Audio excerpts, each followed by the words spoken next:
자, 올해 금이나 은에 투자하신 분들 지금쯤 큰 미소를 짓고 계시겠죠? 사상 최고가를 기록한 올해는 지난 1979년 이후 가장 가파른 연간 상승률을 기록할 전망인데요.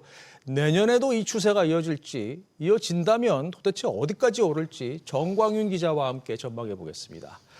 자, 정 기자 먼저 금값부터 보죠. 지금 얼마인가요? 네, 뉴욕 상품거래소에서 현지 시간 24일 금 선물 2월물 가격은 트로이 온스당 4,502달러에 마감했습니다. 앞서 장중 4,555달러를 넘어서며 사상 최고가를 기록했는데요. 올해 2,641달러에서 시작했으니까 70% 넘는 상승률입니다. 연중 흐름을 보면 지난 10월 중순 4,350달러를 돌파한 뒤 과열 우려가 커지면서 4,000달러 아래로 떨어지기도 했지만 곧바로 우상향 흐름을 재개하면서 결국 사상 최고치를 새로 쓰는 모습입니다. 그렇군요. 올해 금값이 그렇다면 이렇게까지 오른 배경은 뭔가요? 네, 무엇보다 시장의 불확실성이 끊이질 않았습니다. 트럼프 대통령 취임 직후 관세 이슈가 불안감을 더 키웠고 지정학적 리스크도 이어졌습니다. 우크라이나 전쟁이 끝날 기미가 안 보이는 상황에서 이스라엘의 이란 공습이 위기감을 키웠는데요. 최근엔 미국이 베네수엘라에 봉쇄 조치를 내리고 유조선을 납포하는 등 카리브해의 군사적 긴장감 역시 고조되고 있습니다. 이에 따라 불안해진 투자자들이 안전자산인 금으로 몰리고 있는 겁니다. 네, 금리 인하도 또 원인으로 지목되죠. 네, 그렇습니다. 금리와 금값은 반대로 움직이는데요. 올해 미 연방준비제도를 비롯해 각국 중앙은행들이 금리를 인하했습니다. 최근 보셨듯이 금리 인하 기대감이 커질수록 금값이 올라갈 여건이 마련됩니다. 돈이 풀리면서 달러 가치가 하락할 것에 미리 대비하는 건데 가치를 저장하는 대표적인 수단이 금이기 때문입니다.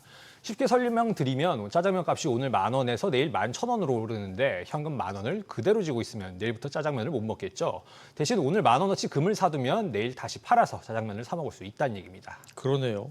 그리고 중앙은행들이 금 매수에 나서는 것도 큰 요인이죠. 네, 그렇습니다. 모건 스탠리 보고서에 따르면 주요국 중앙은행들은 지난 2022년부터 지난해까지 매년 1,000톤 이상의 금을 사들였습니다. 보시다시피 그전 10여 년간 해마다 사들인 물량의 2배 가까이 되는 걸 확인하실 수 있습니다. 여기서 금 매수가 본격화된 2022년은 바로 러시아의 우크라이나 침공 시점입니다. 당시 유럽은 영내 러시아 자산을 동결했었죠. 돈떼인 러시아는 물론이고 전 세계적으로 타국 정부 영향에 노출된 외환, 채권 등에 대한 경계심이 고개를 들었습니다. 믿을 건 직접 쟁여둔 금뿔이라는 거죠. 여기에 올해 트럼프 대통령이 기름을 부었습니다. 관세 분쟁을 거치면서 유럽 등 기존 동맹국들마저 미국을 불신하게 됐고 특히 중국은 미국 자산에 대한 노출을 줄이기 위해서 금 매집에 열을 올렸습니다. 트럼프 대통령의 금리 인하 압박도 안전자산으로서 달러와 미 국채의 지위를 흔들었는데요. 이와 관련해서 블룸버그는 달러화에 대한 위험이 커지는 세상에서 금이 궁극적인 불확실성 해지 수단으로 떠올랐다며 불확실성이 줄어들 때까지 금값 상승세는 멈추지 않을 것이라고 분석했습니다. 네. 자, 오늘까지의 분위기는 짚어봤고 이제 가장 중요한 질문이죠. 내년에도 오를까요? 네, 월가에서는 내년도 상승세가 이어질 거라는 분석들이 많이 나오고 있습니다.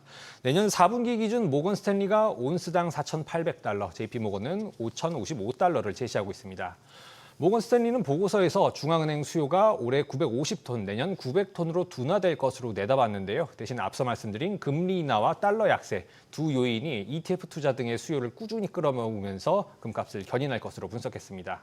현재 시장에선 미 연준이 내년 2차례 금리를 인하할 것으로 보고 있는 상황입니다. 모건 스탠리는 이에 따라 연준 그리고 트럼프발 달러 약세가 내년 상반기까지 지속되면서 다른 화폐 보유자들에겐 달러로 표시되는 금의 매수 비용을 상대적으로 낮춰줄 것으로 내다봤습니다. 네.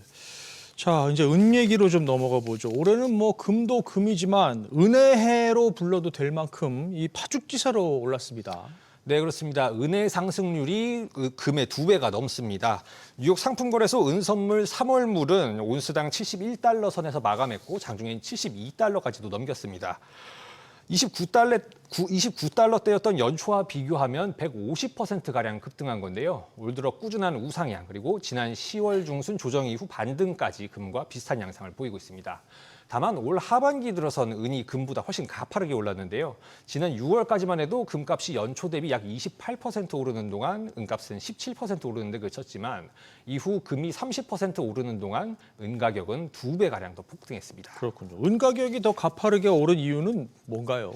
네, 시장에서는 은을 두고 스테로이드 맞은 금, 로켓 달린 금, 가난한 자의 금 뭐 이렇게 많이들 부릅니다. 금보다 싸면서도 귀금속으로 한 대 묶이니까 가격이 함께 오르지만 일단 속도가 붙기 시작하면 금보다 더 빠르게 튀어오르는 특징을 묘사한 겁니다. 은시장 규모가 금보다 훨씬 작은 탓에 투자와 실물 수요가 늘어나면 더 빠르고 크게 반응하기 때문인데요. 파이낸셜 타임즈는 최근 은이 새로운 금인가라는 기사에서 투자 심리가 고조되는 가운데 은이 다른 투기성 자산과 달리 실생활에서 유용하게 쓰인다는 점이 개인 투자자들을 끌어들이고 있다고 설명했습니다. 은 수요의 무려 절반이 태양광이나 전기차, 반도체 등 산업용 수요라는 점도 상승폭에 영향을 미쳤습니다. 한 번 캐면 대부분 쌓아놓는 금과 달리 지속적으로 소모가 되고 실물에 대해서 고정 수요가 있다는 얘기입니다. 산업계에선 최근 몇 년째 은 공급 부족 우려가 있었는데 올해 미국발 관세 우려로 대규모 사재기까지 겹치면서 이 수급 불균형이 심각해졌습니다. 게다가 백악관이 지난달에 은을 전략물자로 공식 지정하면서 유동 물량이 더 모자랄 수 있다는 위기감이 가격 상승을 부채질했습니다. 네.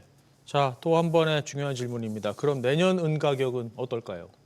네, 모건 스탠리는 이달 중순 내놓은 보고서에서 내년 평균 전망치로 온수당 57달러를 제시했습니다. 올해 연간 평균 가격 전망치인 39달러보다 높긴 하지만 70달러를 넘어선 현재 가격보다 훨씬 낮은데요. 앞서 지난 10월 뱅크 오브 아메리카는 내년 전망치가 온스당 65달러라고 발표하기도 했습니다. 은값은 금보다 예측도 어렵고 시장에서 내놓는 전망치도 상대적으로 드문 편입니다. 이에 대해 모건 스탠리도 적정 은 가격 산출이 점점 더 어려워지고 있다고 강조했습니다. 은값 과열 수준을 보여주는 지표인 금-은 비율이 지난 2021년 이후 최저 수준인 67배까지 내려갔다는 이유입니다.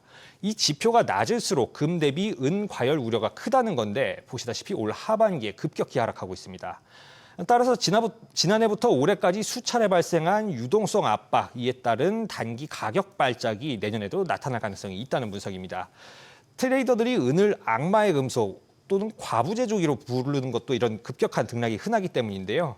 당장은 금값 랠리의 편승에서 상승세를 이어갈 것으로 보이지만 조정이 시작되면 매우 큰 변동성을 보일 수 있기 때문에 유의해야 한다는 분석이 나오고 있습니다. 그렇군요. 알겠습니다. 정광훈 기자 잘 들었습니다.